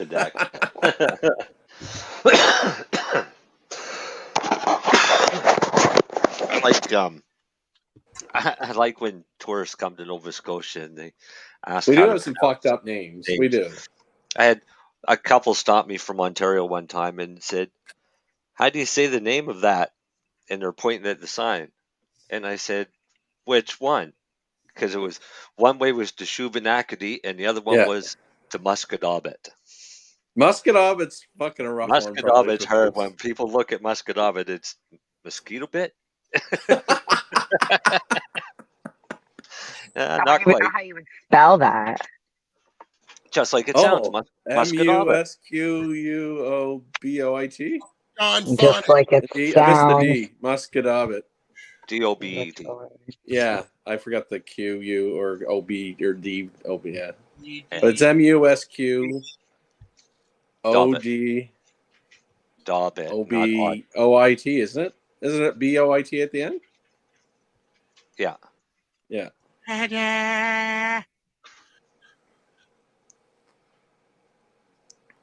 In Muscadaubit sucks. No offense, people. Oh, actually, it's B-O-I-T. That's why I said it's B-O-I-T. Yeah. Yeah. I shouldn't say it sucks. It's just it feels so far to get there. But it's not that far, really. I don't know why. It just feels so long to get there, though, man. I felt that way about Belleville. Yeah, but what? Belleville's not far. I'm like 2 minutes. I'm already here. In Lenny's case, Muscadaubit Harbor would be a long way away. I guess Valley is only 10 minutes. No, I guess for me, I'm talking about Muscadaubit Harbor. To be fair, yeah. Well, it's definitely a mouthful. Oh yeah. Tatamagouche is another one. Tatamaguchi, I've heard. Yeah, Tatamagouche. Kijamakuji. Yeah. Keji is really a really hard one. Fuck, people can't say churro. Well, yeah, that's I had a hard time at first with churro. I was like, It's the T-R-U-R. Churro. Churro. I hear. What's funny is that you can say just say churro. Churro. Like the food. The food. Churro. Yeah, they say churro. Yeah. Hey, I say churro and nobody knows the difference. Yeah, I don't know. To me, it's churro. I don't know. It's easy. I say another one. I heard churro. Obviously, the Nova Scotia beer. Maybe you guys aren't aware of it. It's Alexander Keith's. Just your. Volume. Yeah, I disagree with that. No, but famous-wise, it's Alexander Keith's. Yeah, But I can always tell when someone's from a kind of an Alexander Keith's. Yeah, Keith's. Get it? Keith's. A Nova Scotian basically calls it Alexander Keith's. No, a Nova Scotian just calls it a Keith's. Yeah, true. Give me a Keith's, yeah. That's fair. Me Keith's. Yeah. But when I hear Keith's, I kind of giggle. My favorite Nova Scotia beer was always Olin's. Olin's actually, well, in pharmacy, there's called interchangeability between drugs, right? Mm-hmm. So me and my buddy Chris used to just call it vitamin K and vitamin O. They're interchangeable. Yeah. But Keith's did change. It's not the same as it was years ago. Like it's more like a monthly product now or something. It's not. It's like Labatt's Blue has changed too. It's just not like it was when I was a kid. Olin's changed because when I come back from BC, I couldn't wait actually went to the liquor store at the airport and got a case of Olin's because it's unheard of in BC. Yeah. And it tasted completely It's different. still pretty close to what I remember. I had a few probably 4 weeks ago. I went to a Weezer cover band show in town, and did you? And yeah, actually, they're quite good. And they were called Pleaser. No, they were called the Corvette Sunset. Like they're a band out of Halifax, but they were playing a whole night of Weezer covers. Like they are a band, and this is just something obviously to pay the bills, probably. And it was fun. But I had probably half a dozen Olin's that evening. And a few joints. And a few joints. Yes. Well, it was hot in the bar, so I have to drink something. And you usually get a little thirst when you come in from the joint. And I felt bad. It's like, I don't want to just drink water all night. And wash it down with a beer. Yeah, so I decided to have a beer. I didn't expect to have 5 or 6. Maybe it was 5. Where was it, Belly Up? Yeah, exactly. And they got Stella. Yeah, but I just decided, I usually get Jameson when I do have a drink, right? So I just decided that night, let me have a beer. It'll fill me. I won't really enjoy it. And fuck, I was enjoying those old ones. Yeah. I don't know. I don't drink enough anymore. We were laughing about it the other day. It's been so long since I bought some beer. And I said, geez, I said, I don't buy beer. I said, you like Stella? I said, we could always go get a case. Yeah, we should. I said, well, liquor store's right there. Pull in. Oh, no, we'll do it later. Yeah. That's what it is, because we don't really care. Honestly, I do. I do actually buy cannabis drinks, like just to sip on. And unfortunately, Marijane, you're right there, carbonated. And some of them are a little hard in the stomach. You're right. Well, you were talking about FODMAP. Yeah. And I cannot drink carbonated beverages, period. Well, I think most of us literally... They're technically, the carbonation is carbonic acid, really. Like it's actually not good for us. Well, I can't have pop. I can't have soda water. I can't have it. So, like, every company that I talk to, I'm like, you're alienating so many people, and you don't realize you are. And everybody I've talked to is like, oh my God, this is great feedback because I never considered this. I understand from my end, it has to do with the making of the cannabis and the it's just easier with the carbonation. It's the bubbles is masking the taste. So I'm like, that's why I'm like, hey, teapot. And until I can find one that's better than that, really, I'm looking at sugar content right now. Oh, fuck. Some of them are crazy. Woo. I will tell you that because I got freaked out when I drank an extra large French vanilla cappuccino and realized that there is 16 teaspoons of sugar in an extra large French vanilla cappuccino, that I was just like, yeah. So this, how many in this one? 20. This one. The one I like to drink, which is not the original. I like to drink the mango. It's in the middle. In the middle. What this is? This that is one there is the original flavor. Is it? How many? 20. It was 25. Yeah, that's the highest. Anyway, that's the highest. It's about 25. Is it 25 grams of sugar? 23 grams of sugar. I can't really read it that well, but I think that's what it says. Yes. And then in the 25 mango one, carbohydrates, potassium 175, THC 5 milligrams, CBD 1 milligram. Yeah. So in the mango one, the one I drink all the time, the carbs are 17 grams and the sugar is 16 grams. So from what I've learned recently, that tells you it's all garbage sugar. Like there's good sugar and bad sugar. This is bad sugar. What are the but ones it's still only 16 grams. All sugar is bad sugar. So this if you get there's natural sugar with fruit. It's still bad. I'm not going to argue with you about that. If you're going to have sugar, I'm like, that's the way to go. Well, no, yeah, the only way to have sugar is when you're eating the fruit. Exactly. The fruit sugar. I feel like this is back to the thing that earlier you're like, juice is bad. No, it is. Every time I reach for a juice now, I hear Lennie. juice is bad. No, Yeah. it really Well, is. Like eat an the orange. blue one. Okay. I'll go to the blue one. To the blue one. Yeah, that's the bedtime one because it's infused with chamomile. Ooh. But is it it's not carbonated? Not carbonated. Only can get 35 it's not calories. That's not too That bad. one? the blue one. It's not sweet. Can you order this Yeah, mail order? Yeah. Yeah, you can get it through OCS. 7 grams isn't too bad. No, it's not sweet, and I get it. They do it because it's bedtime drink. If you're drinking that, it's before bed, and you shouldn't be drinking shit tons of sugar before bed. But I've seen a couple of cannabis drinks like root beer and stuff. They're like 65 grams of sugar. I know. Scroll that down a bit, Al. Sure.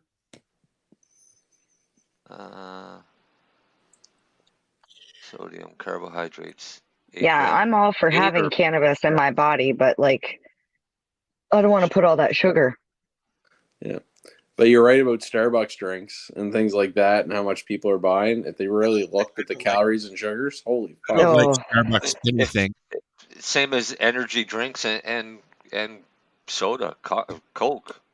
Oh God, the kids drink that fucking gangster. Prime. What is it called? Monster. I drink a Monster once in a while. I thought you were going to say Prime, the new one. What's the sugar content? I get the zero sugar one. Oh. Oh my God. This cannabis beverage is 35 grams of sugar. Yeah, that's not even the worst one. Yeah, it's just one that I pulled up because I remembered the name. I'm not into like shaming these people. I'm not going to tell you who it is, but there's lots of them out there. Oh yeah. Well, that's my issue with most of the and the reason a lot of them do carbonate them is to get the sugar content down and hide the taste. So here's a cool thing about cannabis and sugar. Is cannabis will bond, or cannabinoids will bond to sugar, the same as they'll bond to oil. But your digestive system does two completely different things. Oil is absorbed when it hits the small intestine, while sugar is absorbed in the stomach. Right? So what does that mean? Mixing with the sugar, it hits you a little quicker, especially if you had a big meal.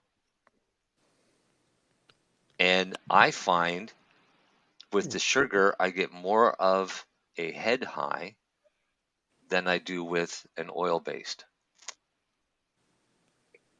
Probably. Everyone gets the sugar high. Yeah. And that's what I think it is. This is sugar high. So, and an easy way to see the difference is to try it. Try one of those sugar drinks, but then try like a oil capsule and time them. Do it on 2 different days. Don't do it. I like oil capsules in a can of Coca-Cola, to be honest. I like them in anything. Yeah, Mary Jane, water. right. I'll Go drink back to it. the juice. Yeah. You stick with the juice. There's a lot less sugar in that juice you're buying than there is in that can of Coke.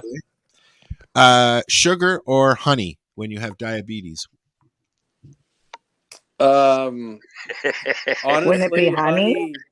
Honey. It's supposed to be worse.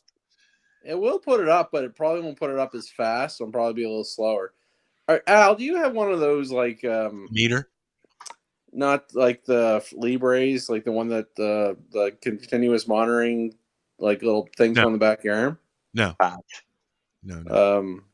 That's the way to go, eh? I have a machine that I can check my blood. I don't even do that. No, but the reason being is they're like you put them in for like I think it's 2 weeks, I believe. Even people that aren't diabetic, you know what I mean. Uses it because she's got type 1. I just have type 2. No, but you don't even have to be diabetic. Even people trying to lose weight. Oh, really? Well, because what it is, it's measuring your sugar every minute, and you can take your phone. It goes right to your phone. Yeah.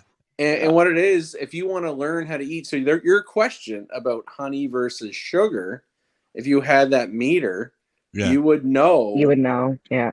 It's what it's trying to do. It you start to learn, holy fuck, look what my sugar just did when I ate that bowl of Fruit Loops that we're talking about. I can feel it though. You know, like I have not 90% I have sugar a couple of changes dozen you can. jelly beans, and I'm like, whoa. Yeah.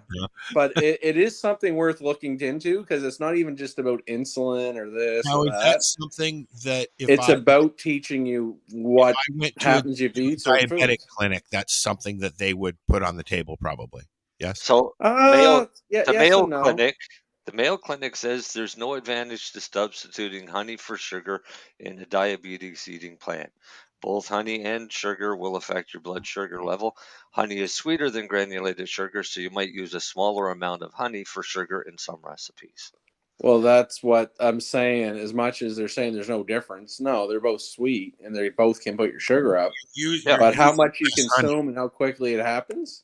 Yeah. Who knows? Yeah. It will put your Is it sugar a up. quick spike and then a quick drop off, or is it a steady slower, incline? exactly, right? Yep. So, well, I put 1 cube. I use cubes, that way I know I'm not going over anything, and I use 1 cube of sugar. But then when I use honey, I just take a little bit, a drizzle, really. Well, isn't 1 cube half a teaspoon anyways? Yes, I believe so. Actually, I thought it was 1 teaspoon. No, what's this in tea, or what do you have in this in tea or coffee? Yeah. I don't drink coffee.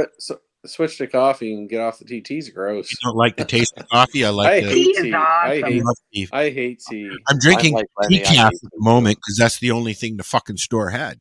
But I also drink my coffee black too. I love the smell of coffee. I hate the taste of it. I will throw up if I taste coffee in any form. I fucking love it. It's not even for the caffeine. I just love it. I love tea that way. I have probably 10. I love the taste of coffee. I probably have 10 of these a day full of tea, plus water. I mean, I drink 10 of those of water too. So, well, but I do enjoy tea. I do enjoy It's been cannabis proven drinks. to help with fertility, so you keep drinking now. Maybe okay, good. It's also a natural diuretic, which is what I'm going for. So, Mary Jane, when do you like cranberry to drink juice. cannabis drinks? Like, what's your why? Like, obviously, you smoke and hail. Like when do you decide to drink a cannabis beverage? Okay, so I tried one just because I was at my sister. The first one I tried, I was at my sister's house. Yeah. It was my niece's birthday, and it's summer, backyard party. Everybody's drinking. I didn't want to feel like I'm literally like, I gotta drink water, and I can't really. I can still go smoke my joint. I can have my vape, but I want to participate in the events. It's the social movement. Well, and it also not only was social, like I'm drinking and they're drinking, but it was also like I didn't have to leave the party as much to go and have a joint. I only smoked like 2 joints the whole time I was there. And when I left, I was like, oh, that's interesting. I didn't feel the need to go out there. And I kind of, when I drank like half the can, and then I went to go to the bathroom, and I had this like, when I used to have a drink and like, you know, you have your first drink and then you get up to go pee and you're like, oh my God, maybe I am a little like, it wasn't like I was drunk, but it was like, oh, I kind of like this because I don't drink alcohol, but I am kind of looking for that. That's basically myself as well. When I go to friends' events that are not cannabis inhalators, it's their home. They know I smoke and they don't care if I go outside, but you're right. That time of, oh, Lenny's going outside for another joint, you feel like you did when you smoked cigarettes. It's not FOMO, but you feel rude or something. I don't know what it is. Well, you don't want to leave the party either. I never go in alone, so. No, but yeah, it's just. I shouldn't say unfortunate. That's a terrible word. My friends, most of them are health professionals that I hang out with a lot and really close, and they're just not into inhalation. They'll actually drink a cannabis drink once in a while themselves, but they like alcohol. That's fair. It's their choice. But well, some people don't like the way cannabis makes them feel. Like some as well, yeah. And but they like alcohol. I love getting fucking drunk. Like I I was a booze can for 20 years, hardcore. I still like being liquored. Not me. But I also I know hate the it feeling is of being drunk. horrible. I It's hate it. horrible for me. It's not Right. good for my health. It'll kill me. So The I next day stopped. is fucking miserable, especially the older you get. Hangovers get worse. There's part of that too. But just, I know it's killing my liver. I know it's going to cause diabetes. I know it's bad for you. Alcohol, horrible. Let's just call a spade a spade. Yeah. Cannabis is not, whatever. I'm not trying to argue health benefits or not. I'm just saying it's not as hard on the body or as damaging as alcohol. So I made a choice that I'd rather not smart die people, sooner. Yeah, but smart people will use cannabis and alcohol, so the cannabis can counteract the damage the alcohol is doing. I don't know. Or that you one, just but anyway. steer away from the alcohol altogether.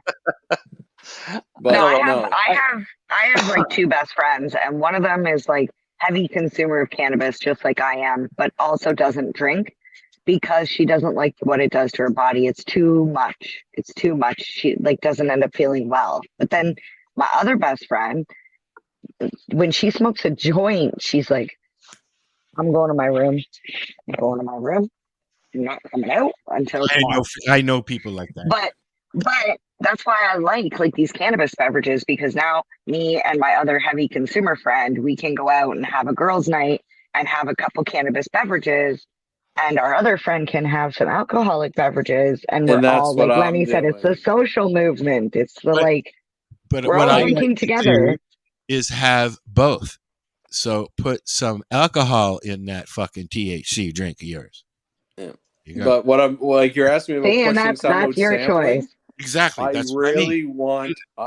want cannabis beverages in 19 plus establishments. Yes. I want that now. Absolutely. I don't know why they don't have that. I don't know It's why. fucking, the smoking I get, but just get them in the fucking place. I want to say that there is a dispensary here in my town that has brought in an arcade game to their dispensary.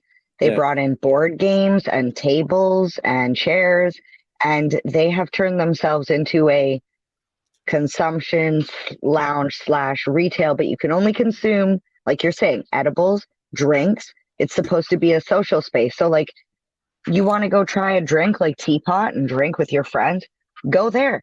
Go play video games. Go and hang out. That's awesome. I love that. But it's not against the rules and regulations. But this is one thing Katie from Toke Cannabis was saying at this last expo.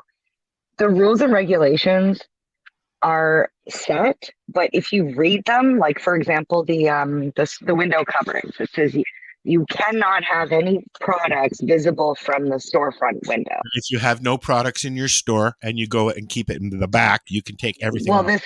this is what a lot of people were like, oh, we'll just throw up window coverings because this is what we'll do. And people just assumed that this was the industry standard, that you had to put up window coverings. No. When in reality, that's not it. So just like this guy here in town, he's like, there's nothing that says that people cannot consume once they purchase. Depends on the province. Okay, that's fair. No. You're like Ontario, you might be right, but Nova Scotia, I think the intent that makes sense. Nova the intent Scotia's is a you're liquor supposed store. to take it home and consume it in your private, like, not that anyone fucking regulates it. Don't get me wrong, but I'm just saying. But they can't really do it in Nova Scotia because their cannabis stores are in the liquor stores. That too. So the people would But the say, way well, they say, you can have your cannabis in the store. Why can't we have our liquor and want to sit and drink? But technically, even alcohol, I think they really say, unless you're in a bar or at your home. Like, obviously, people go to the beach and they drink and blah. Like the police are. I'll give the police credit. They don't waste their time with that shit, right? You can drink. That's actually allowed in Ontario now. Yeah. Yep. Any park. Things are different here. Unless it is posted, you can drink. You can drink alcohol in any park and near a school or much like that's pot. what it should be. Fucking Vegas is where it's at. You fucking go into the shopping and you're drinking a beer. It's fucking awesome. New Orleans, you walk down the sidewalk. All the beer kiosks give you all your drinks, and it's not just beer, all liquor. Oh man, the fun! Like cups. Jimmy so now Buckets. there's a whole industry in down in New Orleans those plastic cups because every fucking place has their own cups. Yeah, I had when I said I used to drink a lot. I was down in Vegas. Oh, really? It's a I got collector's this thing. giant fucking flute of margarita. It was like fucking 8 shots of tequila and frozen thing. I walked all over the Vegas Strip for like 3 hours drinking this fucking frozen margarita, getting shit faced on the street. It was awesome. That's what I did in New Orleans with hurricanes. It's so much fun, and no These- one's getting hurt. It's fine. I've Then never I- been to then I Vegas, met- and I've only been to a casino with Mary Jane. I love it. And you Vegas, complain the whole time. I did not. Vegas is fun. You did too. Are we gonna walk around the whole place? Ugh. I never went And to then I can Vegas. listen I to you went for to 3 days after. We had just walked around all day at an event. Yeah, And that's then you true. went to a I don't even casino. know what. Yeah. Yeah, because I don't ever do just one thing. I got to do multiple things. We went to Reno a couple times, and it was awesome. But I've always wanted to go to Reno. Reno I hear was- it's a better time than Vegas. Well, because it's a bit One of my smaller, favorite movies. It's not. It's called country music, Waking Up in Reno. No, That's it's why I not always as wanted to no, go. They've got all kinds of different I know. venues for music and stuff like that, but it's Little not Nevada as- is what they consider it, though. Yeah, it's not as gangstery as Vegas is. Gangstery? Do we want to let's If that's let's the term. see what's going on in New Orleans? Go ahead and talk. But yeah, Reno was awesome. But what I liked was I had a friend that worked security at one of the casinos out by the airport in Reno that I met online, and then I said I was going down. And he said, "Well, when you come down," he said, "let me know. I'll pick you up and I'll bring you for a tour." And he gave me a tour of the backside of a casino, the more of the That's inner cool. workings, and it's fucking amazing how much these guys are doing behind the scenes that people don't know. Casinos in Vegas and Reno and places like that, good casinos don't have windows. There are no windows that you can see from the gaming floor, and the reason for that is they don't want people to know what it is outside, whether Where it's is this, Mary daytime Jane? or nighttime. This is the Cat's Meow balcony in New Orleans. In the quarter. I go on this Yeah, that's website, right, the French EarthCam. Quarter. Yeah, so I go on EarthCam. I found this when COVID was going on because I was trapped in my house and I was like, "Fuck, I need to get out." Oh, So we've been doing that for years. I would go and find like webcams all over. Yeah. My buddy and my I favorite. my buddy and I sat in my living room and we walked via webcams from our apartment in Durham, Ontario, to the forest in Cuba. Not Cuba, in what's below on the other side of Panama. The other side of Panama. Colombia. Yeah, we literally walked via webcams and stuff like that right into the Colombian forest where it just stopped because there's no roads. It's funny. Yeah. What you got there, buddy? You got a Red Bull going on? Bull piss? Some bull piss for Lennie. I got a WHL game to watch here in 5 minutes. So I'll be up Okay, to we're the done. phone. You need to drink for that. Yeah. So. Do you drink Red Bull with alcohol? Oh fuck, they're awesome. Yes. Oh, great. Jaeger bombs. I remember when Red Bull first came out. Yeah. Still don't like it. I love the taste of Red Bull. I'd just drink it if there was no caffeine in it. Oh, it's so Yeah, gross. there's a lot of caffeine in that, isn't there? It's coffee. You oh shit, volume. Mute. Is there volume for this thing? Do you think? Let's see if we can hear any volume. No, it's just a cam. It's like the old, we used to do webcams. The karaoke one. The karaoke one on EarthCam, the actual inside the karaoke cam, that has sound. Don't play that. I'm just saying, but that one has sound. Okay, thank you for the. So if you like watching those types of videos, I'll tell you a really good one that I watch a lot, especially this time of year, and it's Brooks Falls, Alaska. I've seen that one. And it's the grizzly bears getting the salmon out of the river. Yep. And it's hilarious to watch. That's because a lot of times there's a lot of bears that show up. So you get I some bet good you it's on here. bear Let's see. Holy crap! Look at all those people there. Brooke Can't get over how many people are there. Falls. There's hardly anybody. Well, I will say, even during COVID, there was tons of people there. Oh yeah. Like I couldn't get over how many people were there. I was like, and we're stuck in our house. Next one. No Brooks Falls. Not on that one. That's on Brooks Yeah. Falls is on explore.org, I think. Yeah. I thought there were. These are all the different cameras that they have. So I haven't talked to Marcel lately. Is your crop going to make it this year, Marcel? Well, it's survived 2 hurricanes so far. Okay. And as shitty of a season as it has been, I won't go away empty-handed like a lot of people are. Yeah, I've heard it. I heard it's been rough in Nova Scotia because of the rain. Yeah. Oh man, it's been under. Well, I mean, the whole month of July was rain. August, we had 7 days of no rain. Yeah. And in September's hurricane and rain and hurricane and rain. Yeah. Now we're forecast for another week of sun here. A bit of showers on Tuesday, I think, and that's fine by me because I would still like to go another 2 weeks on some of them. Okay. But if I can't go 2 weeks, then I'll haul out the trimmer and fire her up and start throwing it in. But yeah, it hasn't been a good season. Everybody's fighting powdery mildew and molds. Yeah. And males. And well, not all That's of us. gonna happen. That's gonna happen the more and more that people start growing. 'Cause Everything mailed on me this year, Len. I got nothing. Did you try the Donair Kush, Mary Jane? Yeah.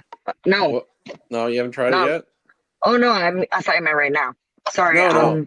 I'm buzzing off the Donair tit Kush. animal. Why Donair Kush? What'd you do? Cross. I like the Donair. We got I like the Donair over. I'll be honest, it's fucking platinum OG Kush. Okay. We tell people that, but what it was, I'll tell you the story on the name. Well, Marcel knows Matt. We grew it. It was really nice. It is really popular. That's why I was asking when she thought of it. And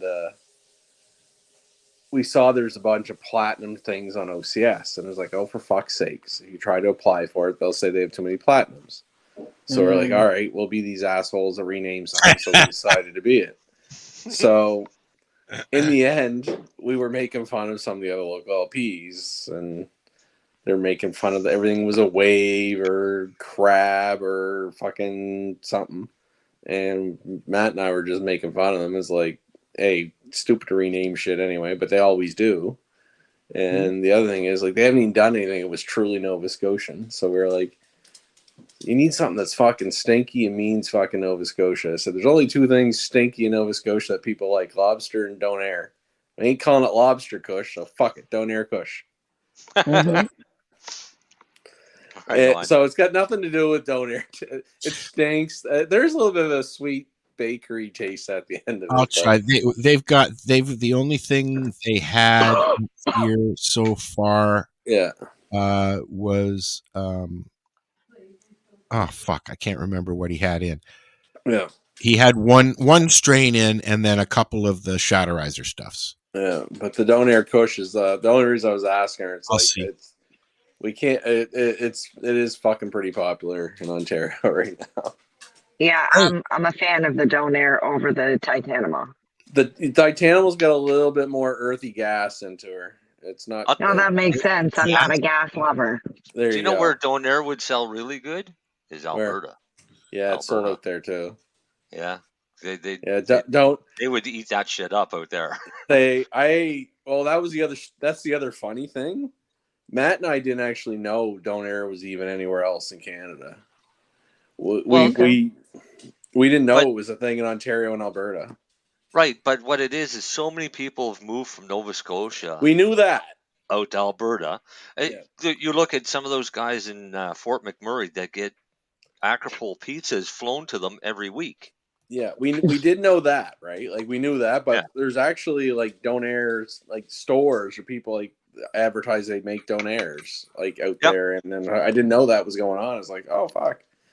In Musquodoboit Valley is a small restaurant. I forget what the name of it is now, but the guy that owns it, his name is Kyle, Lebanese fellow, and he was in Surrey, BC, trying to do donairs out there, and it didn't work.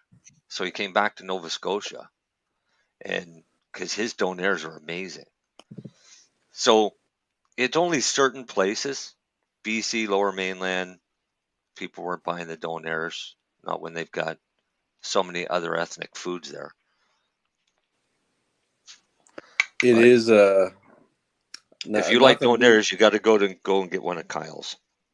I like, honestly, the best one I think I've had is, I used to like Old Bash Delaney in the north end of Halifax. Like was across from where my grandparents lived in the Hydrostone area. Yeah. My dad grew up in Halifax, so he would tell you Tony's on Roby Street's the best donair and blah blah blah. But I'll tell you, Ravana Pizza in Bible Hill. Theirs are good. They're pretty fucking good. That's where I get Acropoles mine. isn't bad. I had Acropoles. Yeah. Have you guys had one? I miss pizza. We got nothing here, dude. Okay, so do you know what a donair is? Yes, I know what they are. We've got a Subway, a Chinese food restaurant, and Isn't a donair like a falafel? Yeah. No. Well, no, I mean, I've had one though. I've had one. A donair is a pita bread that has a sliced beef mixture, which is basically ground beef and spices. Oh, sounds like shawarma. I was about to say you're going to call it a shawarma. Like you're going to call it a shawarma. Yeah. But then it's got onions and tomatoes. Some will put pepperoni and some will put mozzarella cheese, and then donair sauce. And donair sauce is a sweet, garlicky white sauce. Yuck. It's fucking awesome. I think I'd rather take some sauerkraut. No, it takes away the spiciness of the meat, is what it does. Marcel, we got to go. And it's spicy. Oh. 2, 1. It's good.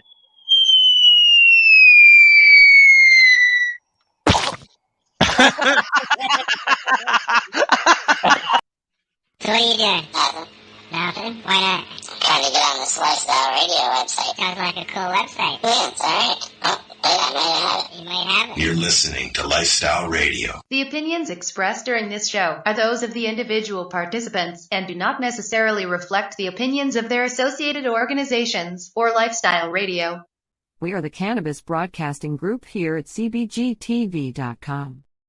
For the season? Oh, I think I'm supposed to sit over there.